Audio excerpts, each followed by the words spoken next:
utangnya jadi 200 miliar dolar loh setelah dijalankan.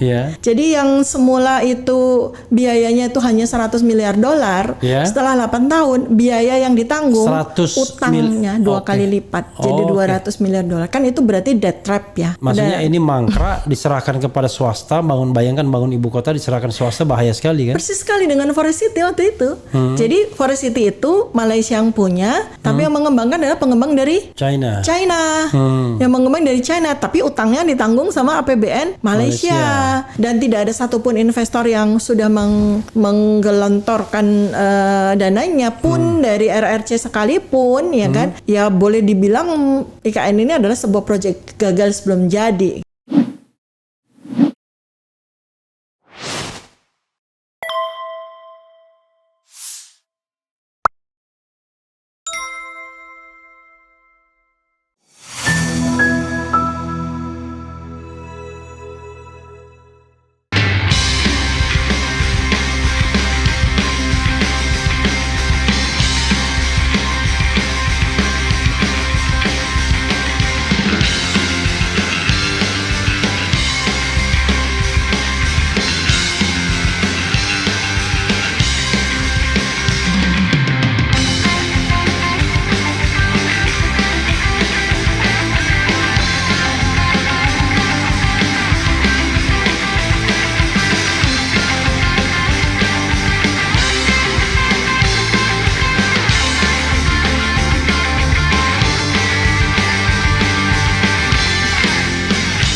Jadi si alasannya Presiden Jokowi ini berarti nggak rasional dong kalau dia menggunakan. Kalau seandainya dia bilang bahwa dia ingin meneruskan cita-cita Presiden Soekarno untuk memindahkan Jakarta, ya pilihannya Palangkaraya. Mungkin kita semua nggak akan protes hiruk pikuk dan sebagainya kan, karena ada dasarnya rasionalisasinya. Barangkali mungkin Presiden Soekarno itu adalah seorang arsitek dan beliau itu adalah seorang yang visioner, melampaui zamannya, pemikirannya. Kita mungkin nggak akan terlalu.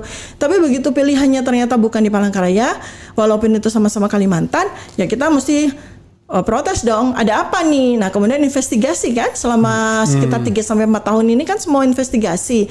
Karena beliau kan waktu itu menetapkan tahun 2020 investigasi. Ternyata di balik itu sudah juga kalau nggak salah dikupas di Narasi TV ya, bahwa ada pihak-pihak yang punya kepentingan terhadap letak penajam pasar utara itu. Dan pihak-pihak tersebut yang mungkin berkuasa ya? Yang mungkin dalam tanda kutip berkuasa atas pilihan yang dilakukan oleh presiden gitu kan. Itu satu. Lalu apakah tidak ada sebuah semacam suatu langkah referendum, bukan referendum, saya nggak ngerti ya bahasa hukumnya, tapi bertanya kepada rakyat atau kemudian diberikan sebuah pertanyaan atau diskusi debat publik gitu loh, debat publik mengenai kalau memang presiden itu punya rencana untuk memindahkan ibu kota, barangkali kita semua akan setuju kok, karena kita juga pengen ya ada semacam kayak Washington sama New York waktu itu ya sekian ratus tahun yang lalu, ketika pernah ibu kota Amerika Serikat itu di New York, kemudian diputuskan waktu itu pindahin sedikit 2,5 jam ke DC, ya kan bedanya cuma 2,5 jam, akhirnya New York berkembang menjadi sebuah kota bisnis dan sebagainya kan, dan DC anteng jadi ibu kota kan itu ya kota pemerintahan. Nah yang kayak gitu itu kan sudah diwacanakan oleh presiden kedua, oleh Presiden Soeharto. Jadi beliau itu punya rencana untuk memindahkan ibu kota pemerintahan itu di Jonggol. Di Jonggol kan 28 km dari Jakarta. Itu kan kurang lebih sama dengan Kuala Lumpur. Ibu kotanya pindah ke Putrajaya, ke Ipoh. Itu kan jaraknya cuma sekitar 60 kilometeran ya kalau nggak salah, nanti cek lagi ya. Jadi itu kan sangat visible dan tidak mengubah apapun, tidak mengubah hutan menjadi kota, hanya memindahkan sebuah geseran aja, dan itu tentu saja pasti biayanya pun juga masuk dan orang juga nggak akan keberatan. Ya, saya akan senang karena sekali. reachable, ya kan? Iya, saya akan senang sekali kalau Presiden Jokowi ini mengikuti jejak melanjutkan rencana dari Presiden Soeharto untuk memindahkan ibu kota pemerintahnya ke Jonggol. Karena itu kan udah lengkap sekali ya, misalnya kayak di situ tuh feasibility study-nya udah lengkap, sehingga tinggal meneruskan aja. Asal namanya jangan Jonggol ya. Nah, ibu kota Indonesia Jonggol. Jadi jongges apalah gitu ya gitu kan, seperti itu. Lalu yang kedua, ada apa di balik kepentingan untuk pemindahan ibu kota ke sebuah tempat yang jauh sekali dan amat sangat sulit untuk dijangkau. Tapi sebelumnya kita jangan kemudian dihadapkan dengan konflik horizontal ya. Iya dong.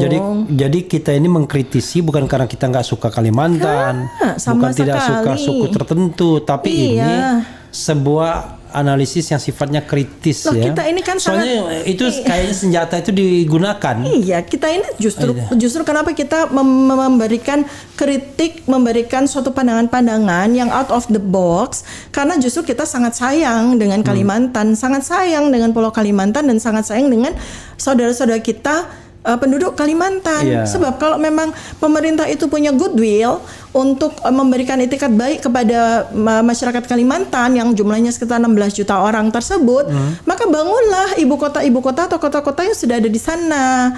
Bangun Palangkaraya, bangun Pontianak, Banjarmasin, ya, Balikpapan, dibangun semuanya, Samarinda, pokoknya dibangun semuanya, Tarakan, dibangun semuanya menjadi kota-kota yang setara lah dengan kota-kota besar yang ada di Jawa. Nah, itu bukti bahwa pemerintah benar-benar memperhatikan kemakmuran, kesejahteraan, keadilan, dan kesetaraan itu kepada kayaknya program Indonesia. program 01 40 kota kan, 40 kota. Rata dari Sabang sampai Merauke. Dia bukan bangun 40 kota baru ya, tapi revitalisasi kota-kota yang sudah ada. Revitalisasi dari kota kecil menjadi kota besar, kota besar menjadi kota modern, kota modern menjadi kota megapolitan, kota megapolitan menjadi kota ultra modern. Itu kan secara biaya juga tidak terlalu besar. Masing-masing kota juga punya APBD, masing-masing kota juga punya pendapatan daerah, PAD. Jadi biaya yang harus ditanggung oleh APBN itu untuk melakukan revitalisasi dan mengembangkan kota-kota yang sudah ada itu nggak terlalu besar, nggak seperti yang dilakukan. Kita bukan bilang bahwa IKN atau Penajam Pasir Utara itu hutan ya, karena saya juga sangat familiar. Saya sering sekali ke sana dan ada beberapa usaha yang keluarga kami lakukan di sana, jadi sangat-sangat familiar. Kebayang sering banget, jadi kita juga nggak bisa bilang bahwa itu adalah sebuah hutan, cuma memang diubah. Dari bukan sebuah kota, tetapi kemudian diubah, benar-benar diratakan, lalu dibangunlah kota yang baru. Makanya biayanya amat sangat besar.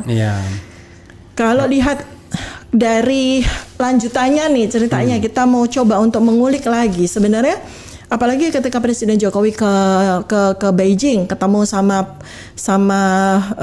Xi Jinping, kemudian mereka tanda tangan bersama One Belt One Road inisiatif kan. Artinya itu sebetulnya IKN itu adalah kelanjutan dari inisiatif One Belt One Road yang dilakukan oleh RRC, di mana sebelum IKN di tahun 2006 dan kemudian mulai dibangun itu yang ada di Johor Bahru, di mana waktu itu Perdana Menterinya Najib Razak kalau nggak salah ya, itu pun juga menjadi Perdana Menteri Malaysia yang dihukum, yang dipidana 12 tahun karena korupsi. Dan disitulah pemerintah RRC dengan pemerintah Malaysia membangun Forest City di Johor Bahru yang biayanya 3 kali lipat loh dari biaya IKN, 1.500 triliun waktu itu, yang sekarang mangkrak, udah menjadi kota hantu. Apa kotanya? Forest City. Forest City. Ya, itu juga Forest City itu jauh dari Kuala Lumpur. Di Johor. Di Johor Bahru ya, di Johor Bahru itu kan sebagian dari Johor Bahru. Setelah ketemu sama berat sama dipikul, ringan sama Xi Jinping gitu. Kayaknya itu.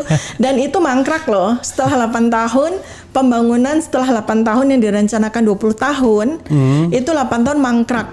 8 tahun itu cuma terbangun 15% dari 100% yang direncanakan. Bisa-bisa IKN mangkrak juga nih kalau saya lihat naga-naganya. Ini saya lihat ya dari jadi pembangunan Forest City di Malaysia itu biaya yang dibutuhkan itu 100 miliar dolar atau sekitar 1.500 triliun, 3 kali lipat dari IKN. 1.600 sekarang. 1.600 triliun ya. 16.000 kan. Setelah 8 tahun utangnya jadi 200 miliar dolar loh. Setelah dijalankan, jadi yang semula itu biayanya itu hanya 100 miliar dolar, setelah 8 tahun biaya yang ditanggung utangnya 2 kali lipat, jadi 200 miliar dolar. Kan itu berarti debt trap ya. Berarti kan sebuah debt trap.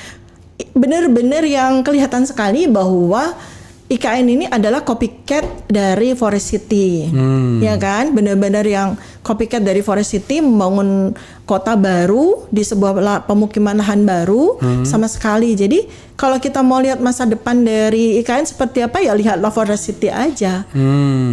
Kalau nggak mau ke sana baca-baca aja.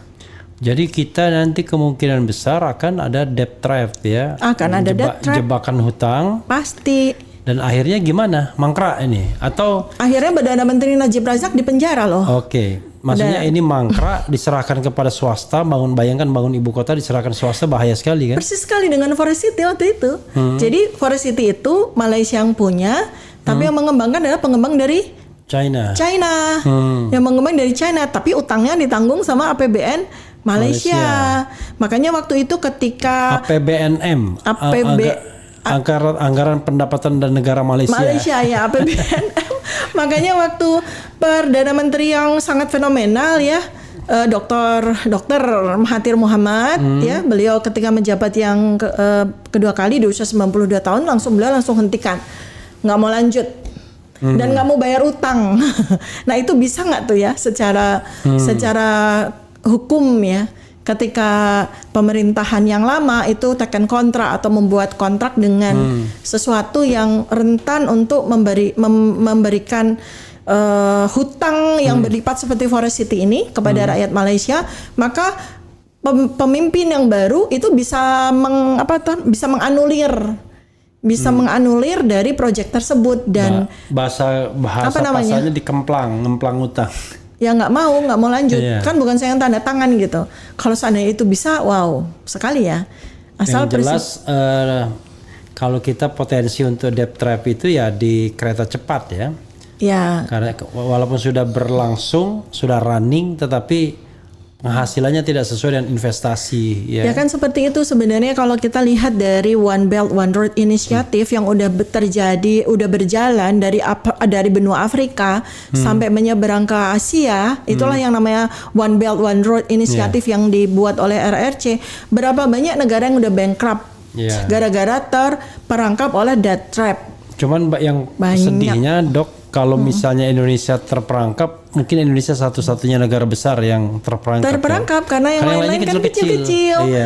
Karena Afrika tuh yang terperangkap itu negara kecil, Angola dan kemudian Pakistan, Bangladesh, Sri Lanka itu yang terperangkap tuh. Kesini Malaysia yang Forest City, lalu kemudian bisa dianulir perjanjian itu oleh Perdana Menteri Mahathir Mohamad.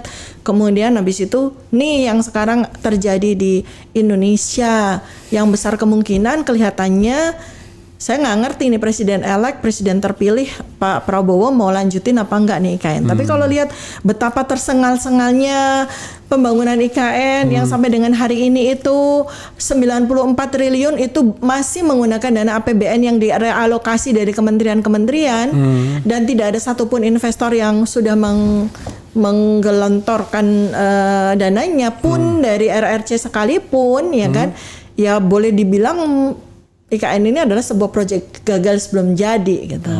Gagal sebelum berkembang. Gagal sebelum jadi. Jadi kayak semacam lagi bikin etalasenya aja, dan kita udah tahu bahwa daleman dari si IKN itu nggak bakalan bisa dari market aja udah gagal gitu ya. Iya, dari kan ini lagi kayak bikin etalasenya aja kan, bikin istananya kan. Jadi kita ini Dok ya bukan sekedar omon-omon, karena memang ada orang yang berpengaruh di kabinet Prabowo yang namanya Sudrajat Djiwandono ya, mantan gubernur BI ya, yang mengatakan bahwa program makan siang lebih penting daripada IKN, karena dia merasa makan siang janji Prabowo, IKN janjinya Jokowi. Iya, itu kalau dua mau diterapkan, maka dua-duanya akan memakan uang sampai lebih dari 1.000 triliun. Iya kan 400 triliun untuk makan siang gratis per tahun loh, per tahun loh itu. Iya. Per Jadi, tahun.